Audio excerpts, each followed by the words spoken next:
اس پر قرآن کریم اور احادیث طیبہ سے کئی مثالیں موجود ہیں. جیسے ہمارا عقیدہ تو یہی ہے کہ دیتا اللہ ہی ہے، لیکن اللہ نے ذریعہ بنایا ہے. جیسے حضرت جبریل امین علیہ الصلوۃ والسلام نے سیدہ مریم سے کیا فرمایا؟ لِأَهَبَ لَكِ غُلَامًا زَكِيًّا، میں ستھرا بیٹا تمہیں دینے کے لیے آیا ہوں.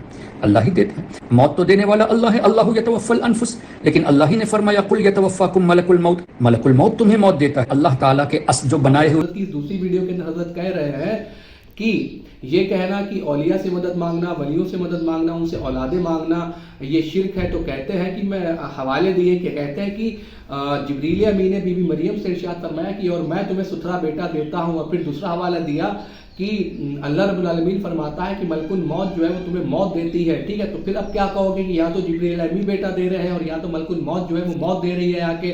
تو حضرت پھر میں آپ سے کہتا ہوں کہ ذرا اپنے عقل کے دروازوں کو کھولے، اپنی آنکھوں کو کھولے، اپنی آنکھوں سے فرقوں کا چشمہ اتاریں اور قرآن اور حدیث کو صحیح سے پڑھیں اور اپنی عوام کو صحیح مسئلے بتائیں. جبریل امین نے یہ فرمایا بی بی مریم سے کہ یہ ستھرا بیٹا میں تمہیں دینے آیا ہوں، میں تمہیں دیتا ہوں. ٹھیک ہے، میرا مطلب یہ ہے ہی نہیں کہ آپ کو دے کون رہا ہے. میرا مطلب صرف اتنا سا ہے، میرا مطالبہ صرف اتنا سا ہے کہ ہم پکارے کسے، ہم مدد کے لیے کسے پکارے.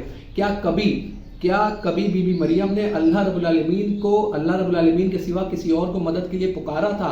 ایک آیت آپ دکھا دیں، ایک حدیث آپ دکھا دیں کہ جس کے اندر یہ پتہ چل رہا ہو کہ بی بی مریم نے اللہ رب العالمین کے سوا کسی اور کو پکارا ہو، یا کسی بھی انبیاء علیہ السلام نے اللہ رب العالمین کے سوا کسی اور کو غیب میں پکارا ہو، یا صحابہ کرام میں، یا اہل بیت میں، یا خود نبی پاک صلی اللہ علیہ وسلم نے غیب کے اندر اللہ رب العالمین کے سوا کسی اور کو پکارا ہو. یوں تو بدر کے اندر 1000 فرشتوں نے بھی نبی پاک صلی اللہ علیہ وسلم کی مدد فرمائی، لیکن کیا نبی پاک صلی اللہ علیہ وسلم نے ان فرشتوں کو مدد کے لیے پکارا تھا؟ نہیں، آپ صلی اللہ علیہ وسلم نے اللہ کو مدد کے لیے پکارا تھا. پھر جو آپ نے دوسری بات کہی کہ اللہ فرماتا ہے کہ ملک الموت تمہیں موت دیتا ہے، تو میرے بھائیوں اب آپ ذرا بتائیں کہ کبھی کسی شخص نے یہ کہا کہ زندگی اور موت ملک الموت کے ہاتھ میں ہے؟ ہر شخص یہ کہتا ہے کہ زندگی اور موت اللہ رب العالمین کے قبضے قدرت میں ہے. ہاں، اس نے ڈیوٹی لگا رکھی ہے ملک الموت کی، جن کے اللہ کے فرمان سے جو ہے وہ ہماری روحوں کو قبض کرتے ہیں. اور اس پر تو دلیل ہے قرآن کی. یہ آیت بالکل واضح طور پہ ہمیں بتاتی ہے کہ ملک الموت اللہ کے حکم سے ہماری روحوں کو نکالتے ہیں. لیکن آپ جو بات کہہ رہے ہیں،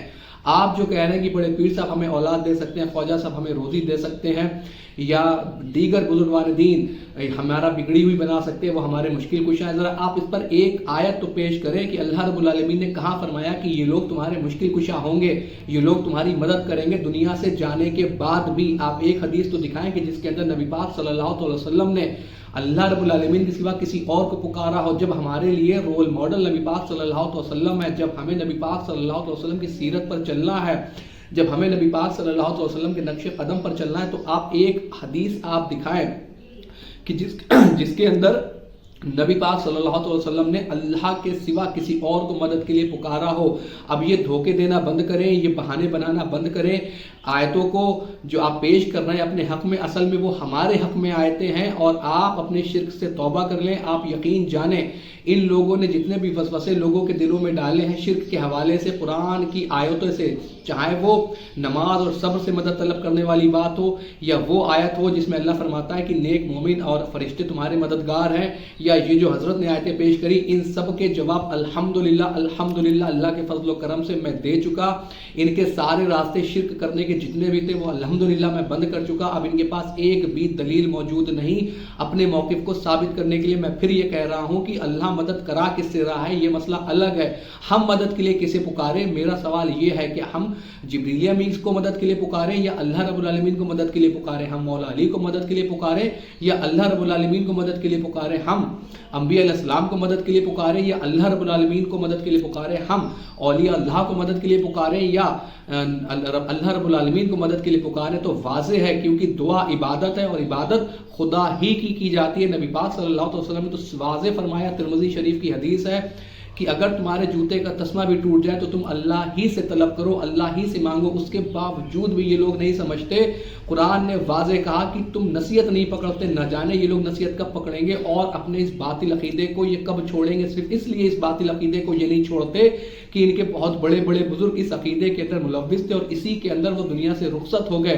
اس لیے اب یہ سوچتے ہیں کہ اگر اب ہم نے اسے شرک کہنا شروع کیا تو جو ہمارے پچھلے بزرگ ہیں جو ان عقیدوں کے ساتھ دنیا سے جا چکے، پھر ہم ان کے حوالے سے کیا کہیں گے؟ پھر ہم انہیں رحمت اللہ تعالیٰ علیہ کس حوالے سے کہیں گے؟ تو میرے بھائیوں، میں یہ کہنا چاہتا ہوں کہ آپ اپنی قبر میں جائیں گے، وہ اپنی قبر میں گئے، وہ اللہ کو اپنا حساب دیں گے، آپ اللہ کو اپنا حساب دیں گے، کوئی جان کسی کا بوجھ نہیں اٹھائے گی۔ قرآن کا بالکل واضح فرمان ہے، کوئی جان کسی کا بوجھ نہیں اٹھائے گی، لہٰذا اپنی اپنی قبروں کی فکر کریں، اپنے اپنے اعمال کی فکر کریں، اپنے اپنے عقیدے کی فکر کریں، اور اس دھوکے سے نکلیں کہ فلاں شخص بھی مدد کر سکتا ہے، فلاں شخص بھی مدد کر سکتا ہے۔ دنیا سے جانے کے بعد کوئی مدد نہیں کر سکتا، مدد صرف اللہ رب العالمین کی ذات مبارکہ کر سکتی ہے، باقی کوئی نہیں، کیونکہ خدا ہی ہے جو ہمیں مشکل سے نکالتا ہے، خدا ہی ہے جو ہمیں اولاد دیتا ہے، خدا ہی ہے جو ہمارا رازق و خالق ہے، مالک ہے۔ امید ہے کہ بات آپ کے سمجھ آئی ہوگی۔ الا البلاغ۔